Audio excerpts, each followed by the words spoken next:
sirain si Joanna at Yuan sa lola nila. At suluhin si Mama. Ayoko po kayong sagutin dahil may respeto po kay Lola.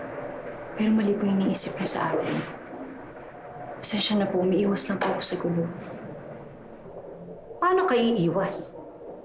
Kung ikaw mismo ang gulo. Ikaw ang dahilan kung bakit mas lumalala ang sitwasyon ng mga anak ko sa lola nila. Hindi ko alam kung anong plano mo. Pero huwag mo nang utuin si Mama para kampihan ka. Wala po kong intensyong ganyan. Kung ako lang po, mas gugustuhin ko maging maayos ang relasyon ni Lola sa mga apo niya. Kung gusto mo talaga silang mag-ayos, then sana ikaw na lang mag-adjust. Total, hindi ka naman namin kadugo. Ikaw ang umalis dito dahil ikaw ang nakikitara. Mas gugustuhin mo bang magkasira kami dahil sa'yo?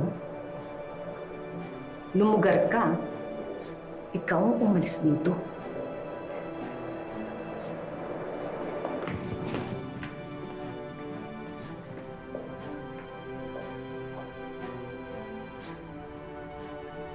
Alis tayo. Bakit, Athena? Dahil ayoko nang maging pabigat dito kay Lola. Ayokong magkasira pa sila dahil sa akin. Ayaw, no, alis. No. Huwag na matigas ang ulo, okay? Paalam muna tayo kay Lola. Hindi na kailangan. Hindi naman alam ni Lola na alis na tayo eh.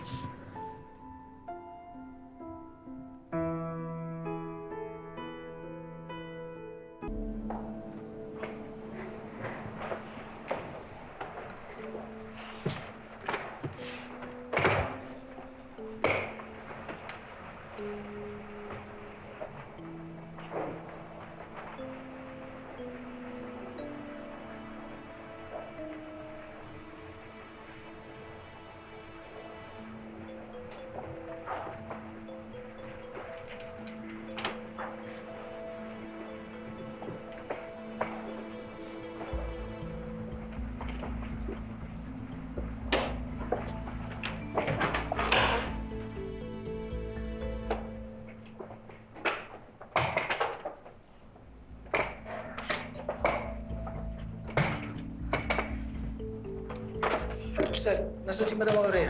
Sa opisina si ma'am. Sa opisina? Sure ka? Oo, nakita ko. Pinuntahan ni Manang Star. Nakita ko yan si Manang Star.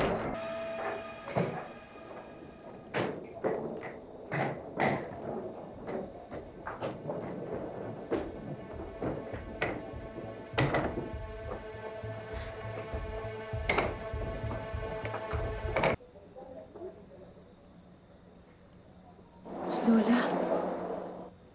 Mama! Joanna! Yuan, magsitigil na nga kayo! Ma'am, si Lola yung patigilin niyo. Lola, please. I'm sorry. You're hopeless! The both of you, you're hopeless! You're hopeless! You're hopeless! Gusto kong sabihin, I hate to say this, pero alam niyo ba? Gusto ko ng pagsisihan na naging apo ko kayong dalawa! Ikaw na magkagawin ko sa inyong dalawa! Ikaw na lang! Lola? Lola! Lola po. Get away from me! Ikaw ha? Kung paano mo na ako kausapin, ha?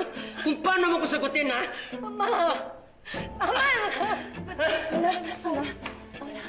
Kasi kayong dalawa, pwede ba? Huwag niyo nang patulan si Lola niyo. Lola,